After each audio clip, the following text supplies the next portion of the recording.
आइए आज हम लोग साइंस के कुछ महत्वपूर्ण प्रश्नों को देखते हैं जो कि हमारे क्लास 10 के लिए महत्वपूर्ण है और आने वाले जो कॉम्पिटिटिव एग्जाम है उसके लिए महत्वपूर्ण है।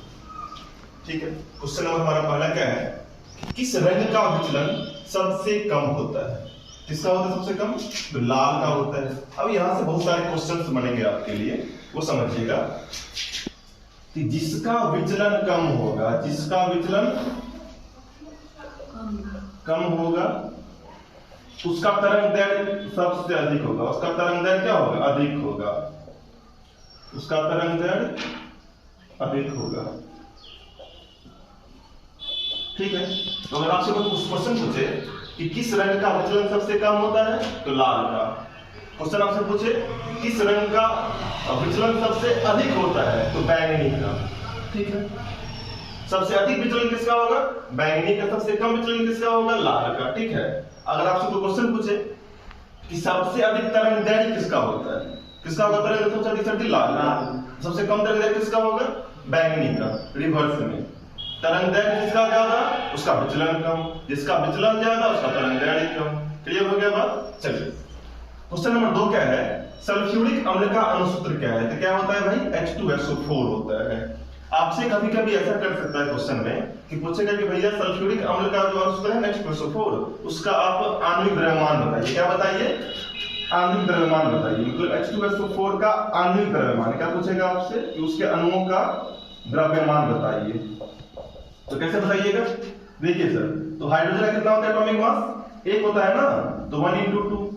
सल्फर का 32, ऑक्सीजन का 16 × 4 4 है सर, तो 1 2 2 प्लस 32 प्लस 64 जोड़ दीजिए, 4 2 6 6 2 8 6 3 9 98 AMU एटॉमिक मास यूनिट होगा इसका आणविक द्रव्यमान। अगर पूछा तो किसी का भी पूछ सकते हैं आपसे। H2SO5 का पूछेगा, HCl का हाइड्रोक्लोरिक एसिड, NH3 अमोनिया। ठीक है, प्रोपेनॉल किसका फार्मूला? प्रोपेनॉल का फार्मूला क्या होता है? तो C3H6OH पूछ सकता है। ठीक है, तो C3H6OH किसका फार्मूला होता है? प्रोपेनॉल का। अगला क्वेश्चन है क्वेश्चन नंबर 4 में हमारा कि सबसे हल्की धातु कौन है? कौन है भाई? लिथियम। कौन है? लिथियम। और ओस्मियम क्या होता है? सबसे भारी धातु। ये क्या होती है? सबसे भारी धातु। अगर क्वेश्चन में आया कि निम्नलिखित सबसे भारी धातु कौन है, तो वो ओस्मियम हो जाएगा। और क्रोमियम क्या है भैया? सबसे कठोर धातु। ये क्या है? सबसे कठोर धातु। ठीक है, और सर जी हमारा ये हाइड्रोजन है भैया, इसके बारे में आप जानते होंगे, इसके पास ना न्यूक्लियस होता है और ना न्यूट्रॉन होता है। राइट ना, न्यूक्लियस नहीं होगा इसके पास, ना न्यूट्रॉन होगा। ठीक है, चलिए क्वेश्चन नंबर 5 देखते हैं। क्वेश्चन नंबर 5 है हमारा कि आधुनिक आवर्त सारणी में बाएं से दाएं जाने पर विद्युत धनात्मकता में क्या बदलाव आती है? तो क्या होती है? वो घटती है। राइट ना, परमाणु का आकार भी घटेगा। राइट ना, परमाणु का साइज भी क्या होगा? अगर क्वेश्चन पूछा आपसे, का आकार भी घटेगा, है ना। तो आधुनिक आवर्त सारणी में बाएं से दाएं जाने पर विद्युत धनात्मकता वो तो घटेगी घटेगी, परमाणु का साइज भी घटेगा। लेकिन अगर बोला जाए कि भैया ऊपर से नीचे आने पर क्या होगा, तो बढ़ेगा। क्या होगा? बढ़ेगा। दोनों चीज बढ़ेगा, उसमें भी विद्युत धनात्मकता से बढ़ेगी और हमारा परमाणु का साइज भी बढ़ेगा। राइट ना, ऊपर से नीचे आने पर, और बाएं से दाएं जाने पर घटेगी। हाथ से गैस का रासायनिक सूत्र क्या होता है? N2O होता है, जिसका नाम नाइट्रस ऑक्साइड है। राइट ना, बेकिंग सोडा का रासायनिक सूत्र क्या होता है? NaHCO3। क्या होता है? NaHCO3। हमसे एक क्वेश्चन पूछ सकता है कि बेकिंग सोडा का रासायनिक सूत्र तो पूछ दिया NaHCO3 आपने बोला, लेकिन रासायनिक नाम पूछ सकता है। क्या पूछ सकता है भैया? रासायनिक नाम पूछ सकता है ना। तो क्या बोलिएगा? Sodium bicarbonate. क्या बोलिएगा? Sodium bicarbonate. ठीक है, और ये N2CO3 क्या है भैया? तो ये सोडियम कार्बोनेट। क्या है ये? Sodium carbonate. हाँ, ये धोवन सोडा का फार्मूला है। किसका है ये? धोवन सोडा का रासायनिक सूत्र है ये। धोवन सोडा का रासायनिक सूत्र Na2CO3। धोवन सोडा का रासायनिक नाम क्या हो जाएगा? Sodium carbonate. ये सर जी NaOH क्या है भैया? इसका नाम क्या है? इसका नाम है सर जी सोडियम हाइड्रोक्साइड। किसका फार्मूला है ये? कास्टिक सोडा का। किसका है ये? कास्टिक सोडा का रासायनिक सूत्र NaOH है। राइट ना, और सर जिसका नाम सर जी क्या है? Sodium hydroxide. और D2 सर किसको बोलते हैं? भारी जल को। किसको बोलते हैं? भारी जल को। बात क्लियर हो गई? बेकिंग सोडा का रासायनिक सूत्र क्या है? NaSCO3। धोबन सोडा का रासायनिक सूत्र क्या है? Na2CO3। कास्टिक सोडा का रासायनिक सूत्र क्या है? NaOH। भारी जल का D2। ठीक है। आपसे पूछे बेकिंग सोडा का रासायनिक नाम क्या है? रासायनिक नाम सर क्या है? Sodium bicarbonate. धोबन सोडा का रासायनिक नाम क्या है? Sodium carbonate. ठीक है। चलिए क्वेश्चन नंबर देखते हैं। क्वेश्चन नंबर 8 है, मनुष्य में गुणसूत्र की संख्या कितनी होती है? तो 46 होती है। लेकिन अगर आपसे क्वेश्चन पूछे कि मनुष्य लिख दे, ठीक है ना, मनुष्य लिख के दे दे यहां पुरुष, क्या लिख दे ब्रैकेट में? पुरुष में गुणसूत्र की संख्या कितनी होगी भैया? 44 प्लस XY। ये पुरुष के लिए। और अगर बोल दिया मादा में कितनी होगी, फीमेल में कितनी होगी, तो 44 प्लस XX। ठीक है। तीन तरह के क्वेश्चन पूछ सकते हैं। अगला है हमारा कि विटामिन ए का रासायनिक नाम क्या है? तो क्या है भैया? रेटिनॉल। किसका नाम है इसका? रेटिनॉल। थायमिन किसका है? B1 का। ये है B7 का। और ये है विटामिन ई का। किसका नाम है ये? विटामिन ई का। तो विटामिन ए का रासायनिक नाम रेटिनॉल, विटामिन B1 का थायमिन, विटामिन B7 का बायोटीन, विटामिन ई का टोकोफेरॉल। ठीक है। तो आई होप सो कि आप लोगों ने अच्छे तरीके से इसको समझा। ठीक है। देखते हैं मास्टर ग्रंथि किस ग्रंथि को कहते हैं? इसको बोलते हैं पिट्यूटरी ग्रंथि को बोलते हैं। इसका एक और नाम है पीयूष ग्रंथि। तो पीयूष ग्रंथि हो या पिट्यूटरी ग्रंथि हो, बोथ आर सेम। मास्टर ग्रंथि का नाम पिट्यूटरी ग्रंथि। अगला क्वेश्चन है, टाइफाइड बीमारी से निम्नलिखित में कौन सा प्रभावित होता है? कौन सा होता है? आंत होता है। ये आंत जो है वो हैजा से ही प्रभावित होता है। ठीक है। ये फेफड़ा किससे होता है भैया? टीबी से, जिसको बोलते हैं क्षय रोग, ट्यूबरकुलोसिस, उससे भी होता है। ये क्या है? श्वसन तंत्र होता है। काली खांसी से हमारा इफेक्ट होता है। ठीक है। और ये सब ये होता है टिटनेस से हमारा इफेक्ट है। ठीक है ना, ये होता है टिटनेस से हमारा इफेक्ट है। अगला क्वेश्चन है, गाय का वैज्ञानिक नाम क्या है? तो क्या है? Bos indicus. क्या है? Bos indicus. होमोसेपियंस ये मनुष्य का है। ये सर जी राणा टेनिंगा सर जी मेढक का है साइंटिफिक नेम, वैज्ञानिक नाम। और सर जी ये है ओराइजा सेटावा, सर जी ये है धान का। किसका है ये? धान का। अगला हमारा क्वेश्चन 13 नंबर, अमाशय से निकलने वाले जठर रस में कौन से एंजाइम होते हैं? तो कौन से होते हैं भैया? पेप्सिन भी होते हैं, रेनिन, दोनों होते हैं। अगला है हमारा कि प्रोटीन की फैक्ट्री किसे कहा जाता है? किसे कहा जाता है? राइबोसोम को कहा जाता है प्रोटीन की फैक्ट्री। माइटोकॉन्ड्रिया हमारा जो है ये power house of the cell है। Power house of the cell है, राइट ना। ये हमारा यातायात प्रबंधन है। हमारे बॉडी के अंदर जो भी चीजें हैं, जो भी चीज वो ट्रांसपोर्ट की वो ये कंट्रोल करेगा। इसको बोलते हैं आत्मघाती थैली। लाइसोसोम क्या कहलाता है? आत्मघाती थैली या आत्महत्या की थैली, किसको बोलते हैं? लाइसोसोम को बोलते हैं। क्वेश्चन नंबर 15 हमारा है, शैवालों का अध्ययन क्या कहलाता है? क्या कहलाता है? फाइकोलॉजी। क्या कहलाता है? फाइकोलॉजी। पहला नंबर पिसिकल्चर। देखते हैं किसके लिए है? ये है मत्स्य पालन के लिए। किसके लिए? मत्स्य पालन के लिए सर। उसके लिए ये किसके लिए? ये मधुमक्खी पालन के लिए। किसके लिए है? मधुमक्खी पालन की स्टडी को क्या बोलते हैं? एपीकल्चर। और ये बोलते हैं भैया फलों के अध्ययन के लिए। किसके लिए बोलते हैं? फलों के अध्ययन के लिए बोलते हैं। क्या क्या क्वेश्चन बना? शैवालों का अध्ययन फाइकोलॉजी, मत्स्य पालन का अध्ययन पिसिकल्चर, मधुमक्खी पालन का सर जी अध्ययन एपीकल्चर, फलों का अध्ययन पोमोलॉजी। ठीक है। यदि माता पिता का रक्त समूह ए व ए बी हो तो बच्चों में संभावित होने रक्त समूह कौन सा होगा? तो ये होगा ए बी। कुछ भी हो सकता है, या तो ए ग्रुप का हो या बी का या ए बी का। ओ ब्लड ग्रुप वाले बच्चे कब होंगे सर? जब माता पिता दोनों ओ ग्रुप के हो। सर जी ए या ओ वाले कब होंगे? जब सर जी दोनों ए ग्रुप का हो। तो या तो ए होगा या फिर ओ होगा। ए बी वाले सर जी कब हो सकते हैं भैया? जब एक हो ओ का और एक हो ए बी ग्रुप का। ठीक है। अगला है हमारा कि मानव शरीर के सबसे बड़ी हड्डी का नाम क्या है? तो क्या है भैया? फीमर। ये कहां होती है? जांघ की हड्डी है, राइट ना। तो छोटी हड्डी का नाम क्या है? स्टेपी। सबसे छोटी हड्डी है हमारी बॉडी की, जो कि कान में होती है। ठीक है। उसके बाद न्यूरॉन सबसे बड़ी कोशिका है। ये क्या है? सबसे बड़ी कोशिका है हमारी बॉडी की, जो ब्रेन में होगी। इस सबसे बड़ी ग्रंथि का नाम यकृत है। सबसे बड़ी ग्रंथि का नाम लीवर जिसको बोलते हैं, सबसे बड़ी ग्रंथि हमारे बॉडी की। उसे आपने देख लिया अच्छे तरीके से। चलिए इसको समझ के अच्छे से याद कर लीजिए। क्वेश्चन नंबर 18 देखते हैं हम। अवतल दर्पण द्वारा बना प्रतिबिंब होता है, कैसा होता है? तो वास्तविक भी होता है और काल्पनिक भी होता है, राइट ना? राइट।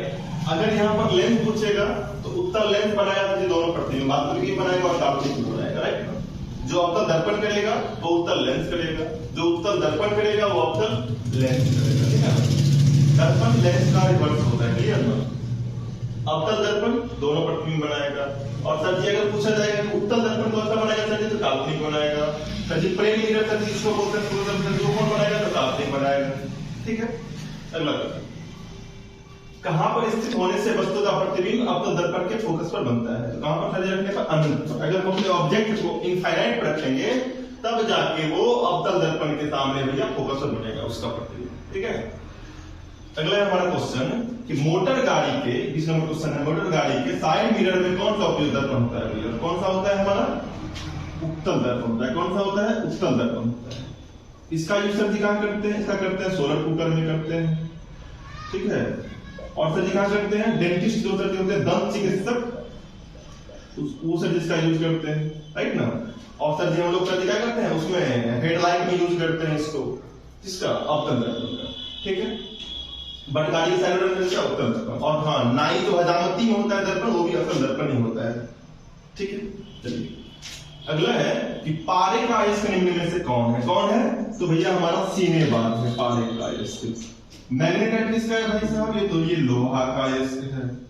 बॉक्साइट किसका है सर? ये तो एल्युमिनियम का है, एल्यूमिनियम का है। सर जी हेमाटाइट किसका है भैया? तो ये भी लोहा का है, ठीक है।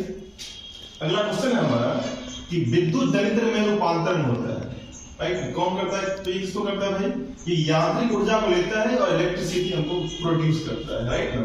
तो घुमाने पर, मशीन घुमाने पर हमको इलेक्ट्रिसिटी मिलती है, इसलिए हम लोग क्या बोलेंगे कि विद्युत जनित्र क्या करता है? यांत्रिक ऊर्जा को लेकर विद्युत ऊर्जा में कन्वर्ट करता है, ठीक है। अगला है हमारा कि 220 वोल्ट 100 वाट के विद्युत बल्ब के तंतु का प्रतिरोध क्या होगा, राइट। प्रतिरोध का रेजिस्टेंस क्या होता है? रेजिस्टेंस। फॉर्मूला होता है R बराबर क्या होता है? V² बट्टा P। क्या होता है? V² बट्टा P। V मतलब वोल्ट, कितना वोल्ट है भाई सब? 220 वोल्ट का है, तो 220 गुने 220। P मतलब पावर, 100 वाट है सर हमारे, 100 से भाग कर दीजिएगा, 0 से 0 जाएगा, 0 से 0 जाएगा, तो 22 कितना हो जाता है? 484 ओम का सिंबल होगा, हमारा हो जाएगा 484 ओम। ये फॉर्मूला यूज कर लीजिएगा। रेजिस्टेंस तो हो सकता है रेजिस्टेंस आपको दिया हो, इन दोनों में से कोई एक पूछ दे, ठीक है, तो इस फॉर्मूला का यूज कर सकते हैं, ठीक है। क्वेश्चन नंबर 24 देखते हैं। निकट दृष्टि दोष को किस लेंस के द्वारा ठीक किया जाता है? इसके द्वारा क्या? देखो निकट पहले नजदीक की बात है ना, इसमें निकट पहले बात है, अब आता है तो अवतल लेंस। दीर्घ दूरी की बात है तो वो बाद में आता है तो उत्तल लेंस। आया बात समझ में? तो निकट दृष्टि दोष जो होगा अवतल लेंस, दीर्घ दृष्टि दोष जो होगा उत्तल लेंस। क्लियर है? चलिए हम देखते हैं आकाश का रंग नीला क्यों प्रतीत होता है? तो क्यों होता है? प्रकाश के प्रकीर्णन के कारण हमारा आकाश नीला हमको दिखता है।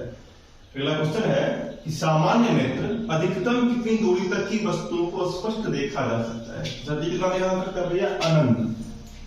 अधिकतम रहेगा अनंत देखेगा सर जी हमारे यहाँ पे। और निकटतम अगर पूछा, क्या पूछा? निकटतम स्पष्ट दूरी है तो 25 cm, राइट ना। निकटतम में 25 सेंटीमीटर, अधिकतम में अनंत मारेंगे। अगला क्वेश्चन है कि विद्युत चुंबक बनाने के लिए किस पदार्थ के छड़ का उपयोग किया जाता है? किसका करते हैं हम लोग? नरम लोहा का, सॉफ्ट आयरन का यूज करते हैं हम लोग। किसको बनाने के लिए? सर जी विद्युत चुंबक को बनाने के लिए, राइट।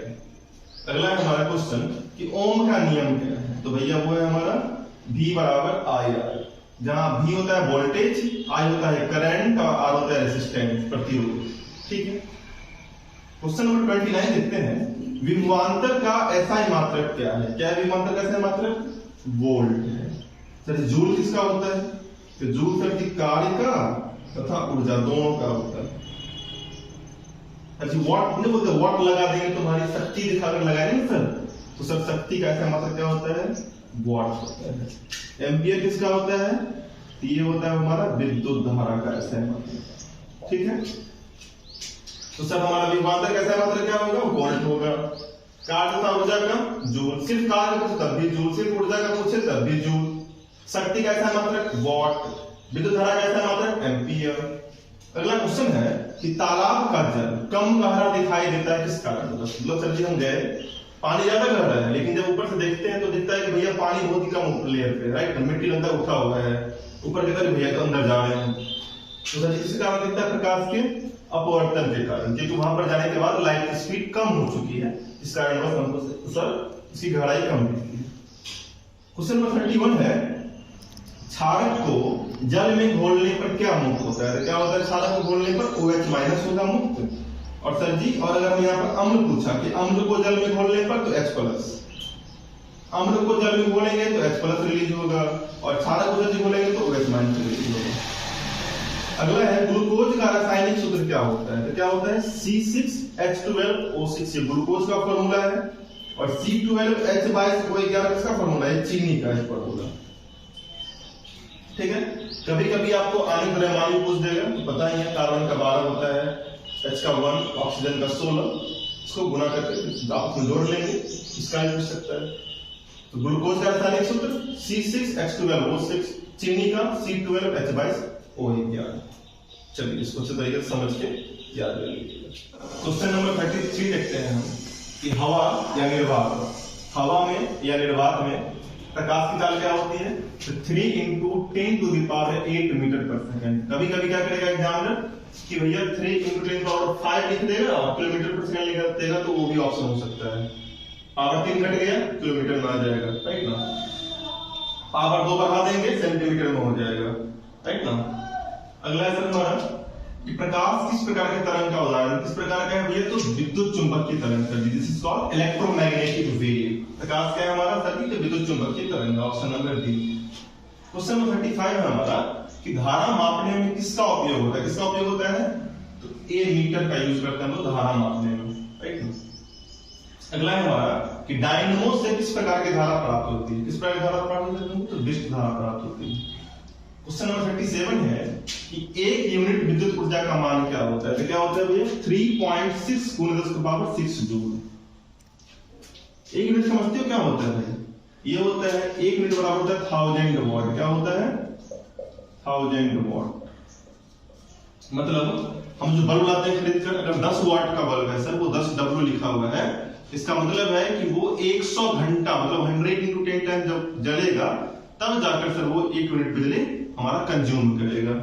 ठीक है, उसका जूल में रहेगा, तो इसकी वैल्यू 3.6 × 10⁻6 जूल होगी। अगला है हमारा क्वेश्चन समीकरण CaCO3, कैल्शियम कार्बोनेट को जब हीट करेंगे क्या बनेगा? Calcium oxide plus CO2 carbon dioxide release हो जाएगा गैस। तो किस तरह की अभिक्रिया थी? जो वियोजन अभिक्रिया, राइट ना। एक सब्जेक्ट था जो टूट के 2 बन गया, वियोजन। जब 2 मिलकर 1 बना, संयोजन। जब उसको रिप्लेस किया तो पड़ती है स्थापन। धातुओं की प्रकृति कैसी होती है? कैसी होती है? विद्युत धनात्मक होती है। और अगर पूछेगा अधातुओं की प्रकृति कैसी, तो बोलेंगे विद्युत ऋणात्मक होगी। ठीक है, अगला क्वेश्चन है हमारा कि निम्न में से कौन सा यौगिक ईंधन के रूप में इस्तेमाल किया जा सकता है फ्यूचर में? कभी कौन सा किया जा सकता है? इथेनॉल कर सकते हैं हम लोग, एज अ ईंधन के रूप में, एज अ फ्यूल के रूप में यूज कर सकते हैं। अगला है हमारा चांदी Ag का परमाणु संख्या व परमाणु भार है, तो कौन सा होगा सर? 47 परमाणु संख्या इसकी होती है, और 108 लगभग सदी क्या होती है? इसकी परमाणु भार होती है। 26 छप्पन किसका है? तो ये हमारा आयरन का, Fe का लोहा का है ये। अब सर ये हमारा सोना का है, Au 79 परमाणु संख्या और 197 परमाणु भार। अब सर ये जो हमारा है वो निकेल का है, किसका है ये? निकेल का है, 28 परमाणु संख्या और 59 इसका एटॉमिक भार। एग्जाम में क्या कर सकता है? सिर्फ परमाणु संख्या पूछेगा तो लोहा का 26, सोना का 79, चांदी का 47 और सर निकेल का 28 देना है। सिर्फ परमाणु भार पूछा तो लोहा का 56, अच्छा सोना का 197, चांदी का 108 और निकेल का 59 दे सकते हैं। दोनों पूछा तो कॉम्बिनेशन आप ये यूज कर सकते हैं। सभी जीव जंतुओं के लिए ऊर्जा का अंतिम स्रोत क्या है? तो सूर्य है। सूर्य हमारे लिए ऊर्जा का अंतिम स्रोत है। क्वेश्चन नंबर 43 है हमारा कि धातु के ऑक्साइड होते हैं, कैसे होते हैं भैया? क्षारीय होते हैं। इसको याद करने का भी तरीका है, जैसे अगर बोलेगा अधातु, और से अधातु होता है, इसका ऑक्साइड कैसा होगा सर? इसका ऑक्साइड कैसा होगा? तो और से अधातु, और से अम्लीय, याद रहेगा। अधातु रहेगा तो अम्लीय होगा उसका ऑक्साइड, अगर धातु रहेगा तो क्षारीय होगा। ठीक है, ये ट्रिक है। अगला है हमारा क्वेश्चन 44, किस लेंस को अभिसारी लेंस कहते हैं? तो अभिसारी हो जाएगा उत्तल लेंस, और अगर सर अपसारी बोले तो अवतल लेंस हो जाएगा हमारा अपसारी, राइट ना? अवतल लेंस क्या हो जाएगा? ये अपसारी हो जाएगा हमारा, ये हो जाएगा अपसारी लेंस। दर्पण में उल्टा हो जाएगा, ठीक है ना? जैसे यहाँ पर हमने अभिसारी लेंस बोला उत्तल लेंस को ना, तो अगर दर्पण में पूछे कि किस लेंस को अभिसारी लेंस कहते हैं तो अवतल दर्पण मानिएगा, ठीक है? और अगर आपको दर्पण में पूछे किस दर्पण को अपसारी दर्पण कहते हैं तो उसमें उत्तल दर्पण मानिएगा। लेकिन लेंस में अगर आपसे पूछ रहा है कि किस लेंस को अभिसारी लेंस कहते हैं तो उत्तल लेंस, किस लेंस को अपसारी लेंस कहते हैं अवतल लेंस, जस्ट इसका उल्टा कर दीजिएगा दर्पण के केस में। अगला क्वेश्चन है कि जल के वैद्युत अपघटन में कैथोड पर कौन सा गैस मुक्त होता है? कौन सा होता है कैथोड पर? तो हाइड्रोजन होता है कैथोड पर। और अगर पूछे जल के वैद्युत अपघटन में एनोड पर कौन सा गैस मुक्त होता है तो क्या बोलिएगा? ऑक्सीजन बोलिएगा, ठीक है। अल्काइन का समान सूत्र क्या होता है? तो CnH2n-2 होता है अल्काइन का, ठीक है। ये होता है अल्केन का, ये होता है अल्कीन का, राइट ना? तीनों में से कोई पूछ सकता है। अल्केन का पूछेगा तो CnH2n+2, अल्कीन का पूछेगा तो CnH2n बोलिएगा। अल्काइन, अल्केन, अल्कीन, अल्काइन +2, फिर 2 घटा, फिर और 2 घट गया, ठीक है। चलिए, तो अब यहाँ पर अगला हमारा क्वेश्चन है कि सूर्य हमें किस प्रकार ऊर्जा प्रदान करती है? तो उसमें नाभिकीय संलयन होता है, न्यूक्लियर फ्यूजन होता है, राइट? जुड़ते हैं सर जिससे, इसमें होता क्या है ना कि हाइड्रोजन साथी हमारा है, समझिए इस तरीके से, राइट ना? आपस में जुड़ेंगे और साथी क्या बनाएंगे? वो हीलियम का फॉर्मेशन करेंगे, ठीक है। हमारा जो न्यूक्लियर बम जो होता है, हमारा परमाणु बम होता है, वो नाभिकीय विखंडन होता है उसके अंदर, ठीक है। क्वेश्चन नंबर 48 है, किसी उत्तल लेंस की फोकस दूरी हमेशा कैसी होती है? तो पॉजिटिव होती है। लेकिन पूछेगा किसी अवतल लेंस की फोकस दूरी कैसी होगी? तो निगेटिव होगी, ठीक है। अगला क्वेश्चन है कि एक अवतल दर्पण की फोकस दूरी 10 सेंटीमीटर है, उसकी वक्रता त्रिज्या क्या है? तो F बराबर होता है हमारा R/2, ठीक है। फोकस दूरी F ही दे रखा है भैया, R क्या हो जाएगा? तो R हो जाएगा हमारा 2F, तो R बराबर क्या हो जाएगा? 2 into कितना दिया? 10, 20 सेंटीमीटर, ऑप्शन नंबर सी, ठीक है। अगला है कि आधुनिक आवर्त सारणी में कुल समूह की संख्या कितनी है? कितनी है? 18 होती है समूह। और पूछेगा कि आधुनिक आवर्त सारणी में आवर्त की संख्या कितनी होती है? तो आवर्त में 7 दीजिएगा, राइट ना? आवर्तों की संख्या 7 है, और समूहों की संख्या पूछे, वर्गों की संख्या पूछे तो 18 है। ये हमारे टॉप 50 क्वेश्चन है। ये टॉप 50 क्वेश्चन नहीं है क्योंकि हमने एक क्वेश्चन से बहुत सारे क्वेश्चन को अटेम्प्ट किया है। अगर हमारी ये क्लास इंफॉर्मेशन लगी हो आपको, और आपको कुछ लगा हो कि हाँ ये हमारे लिए सच में इंपॉर्टेंट है क्वेश्चंस, तो आप इस वीडियो को सब्सक्राइब कीजिए, इस चैनल को सब्सक्राइब कीजिएगा, वीडियो को शेयर कीजिएगा, लाइक कीजिएगा और हमें इन्फॉर्म कीजिएगा कि आपको इसके बारे में कैसा रिव्यू रहा आपका इस वीडियो के बारे में।